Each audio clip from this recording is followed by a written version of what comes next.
Greetings everyone. My video for today is about Jean Piaget, theory of cognitive development.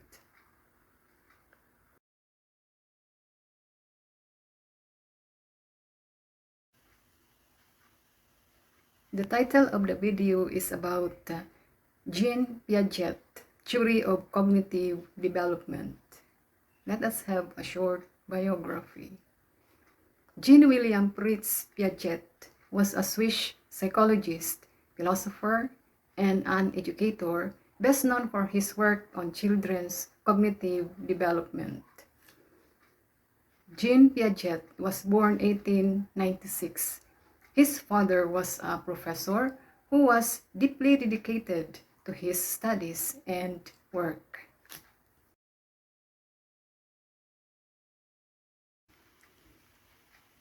He was much interested in natural sciences. He enjoyed classifying natural history museum collections. This inspired him to study shellfish, mollusk. In 1916, he finished natural science studies at Neuchâtel University. And in 1918, he earned a doctoral degree for research on mollusks.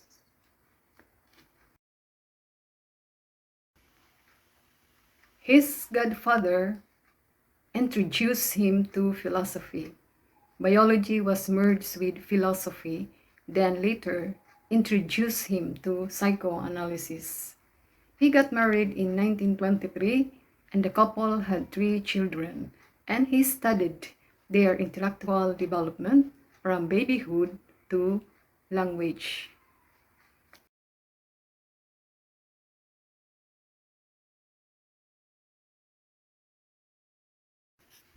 In 1925, Piaget became a professor in philosophy.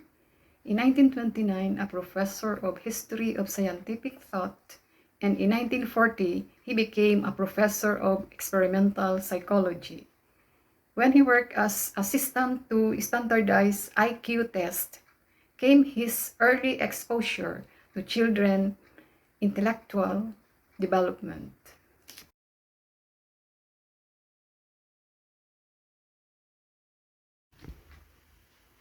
Let us continue. For the wrong answers to the questions that required logical thinking, Jean Piaget became interested with the reasons children gave. He affirmed that the incorrect answers manifest important differences between thinking of children and adults. Piaget revealed that children see the world in different ways and think differently from adults. He emphasized that intelligence of children differ from an adult in quality. Piaget was hailed by many as one of the country's most creative scientific thinkers. He died at the age of 84, and the cause of his death was not revealed.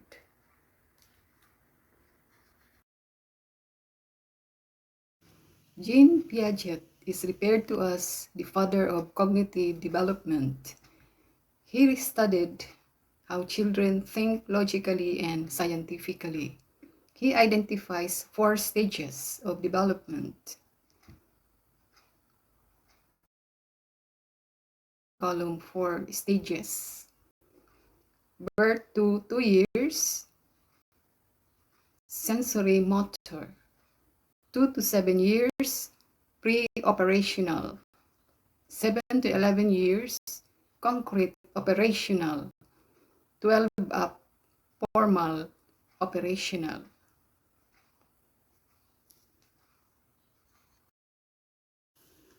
Jean Piaget theory of cognitive development, the sensorimotor stage.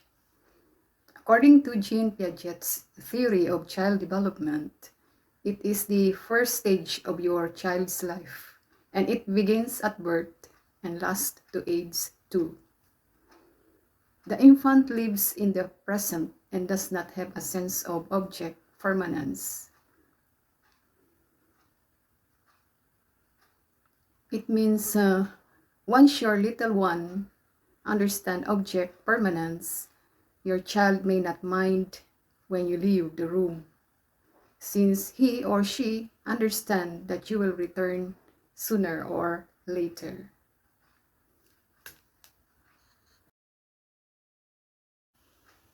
The object does not exist if they cannot see something.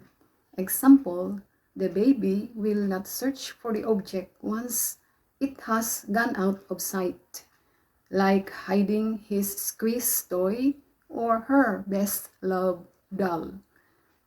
Your child's ability to understand that people and objects continue to exist even when they cannot see them is the primary goal of the sensory motor stage.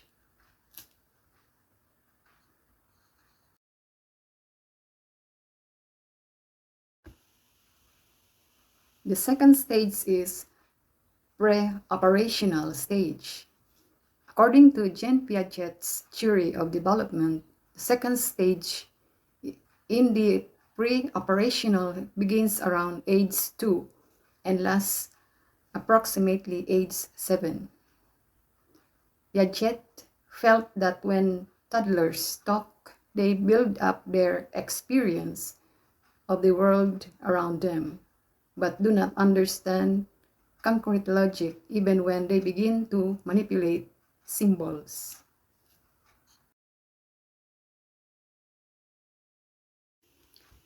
During the pre-operational stage, the child thinks only of oneself, or you call it egocentric. The kid develops his or her conscience, imagination, and the development of the language is significant. Piaget also identified characteristics such as centralization. The children can only focus on one object at a time.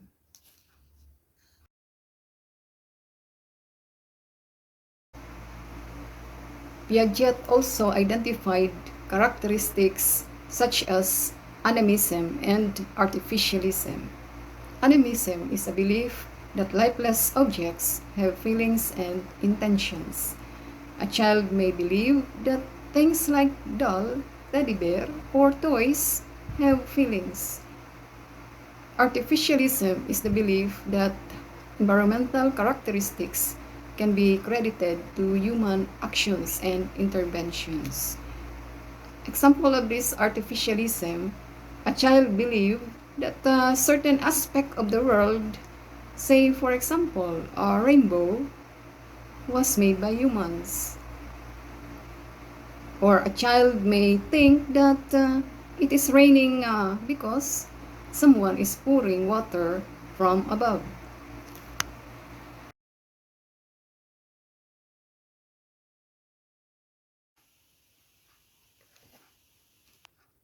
Next will be a concrete operational stage.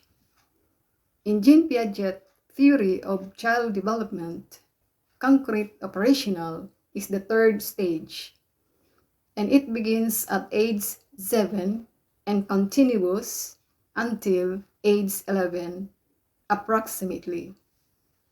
Children in the concrete operational stage were good at the use of inductive logic than deductive reasoning.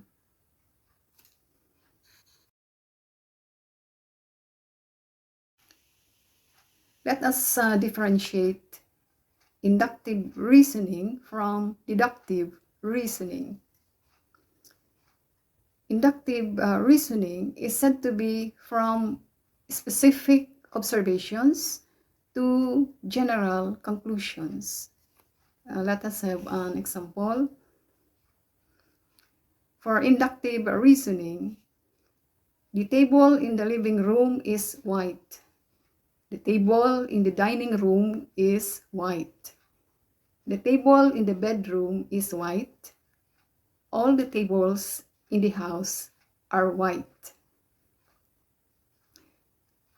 While deductive is where you progress from general ideas to specific conclusions.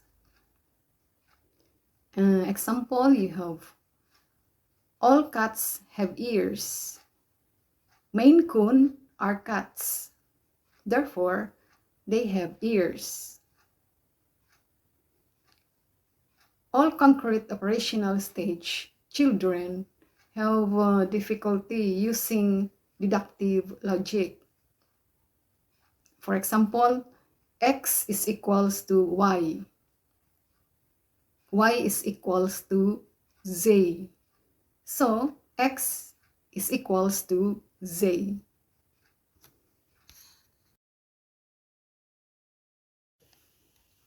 Concrete operational stage is characterized by logical reasoning and reversibility. But although children can solve problems in a logical way, kids at this point tend to struggle with hypothetical and abstract concepts. Some abstract concepts are moral, compassion, freedom, democracy, and others.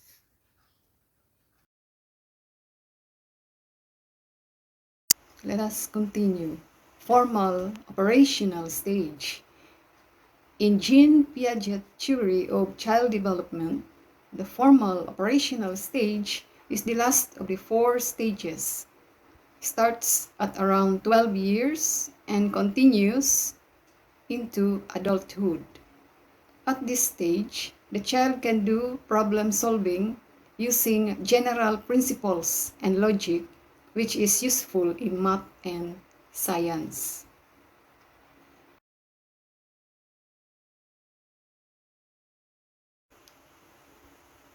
Piaget described this stage, which is the formal operational stage, where the child's thinking became more advanced, like deductive reasoning.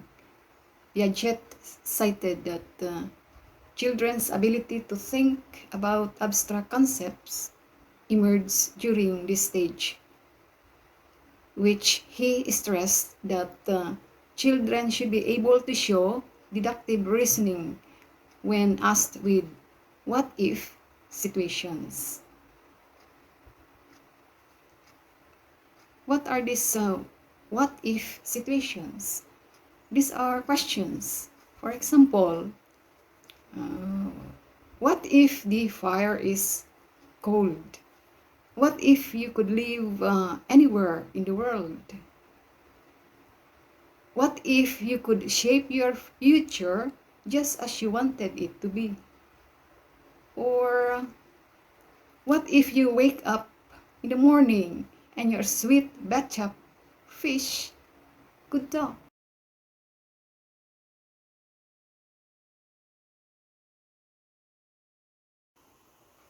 My last topic will be Jean Piaget moral development theory.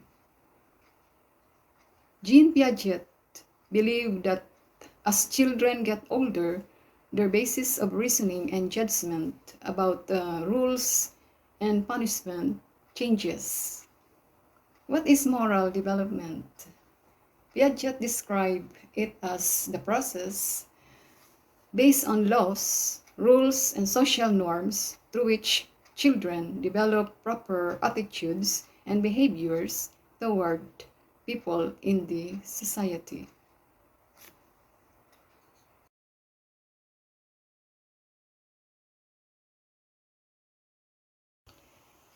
Let us continue. Jean Piaget noted that children made moral judgment based on their observations of their environment.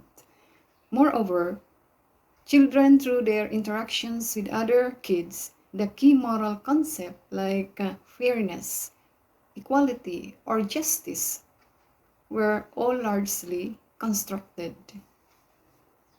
Jean Piaget developed 2 stages of moral development.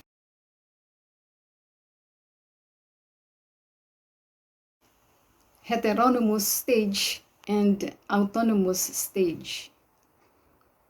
Piaget found out that children between the ages of 5 and 10 see the world through the lens of heteronomous, which means that rules by authority figures such as parents and teachers are unbreakable, do not change, and must be followed.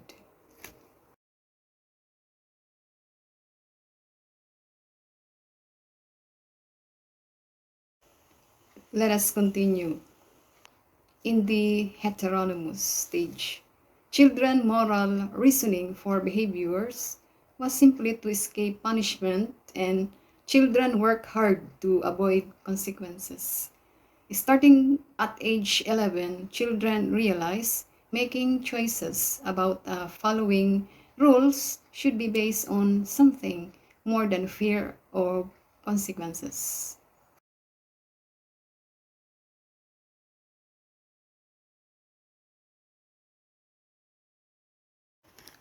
In the autonomous stage, 11 years or older, the child understands that laws and rules are not fixed properties, not permanent, but rather modifiable and flexible.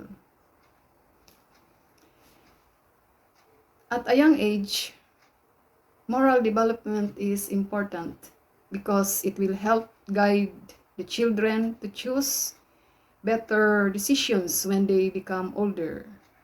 According to research, in building strong moral value, parents and their closest to them have a big role.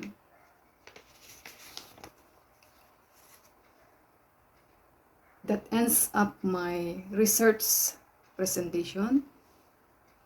Thank you for your time and attention. Have a nice day.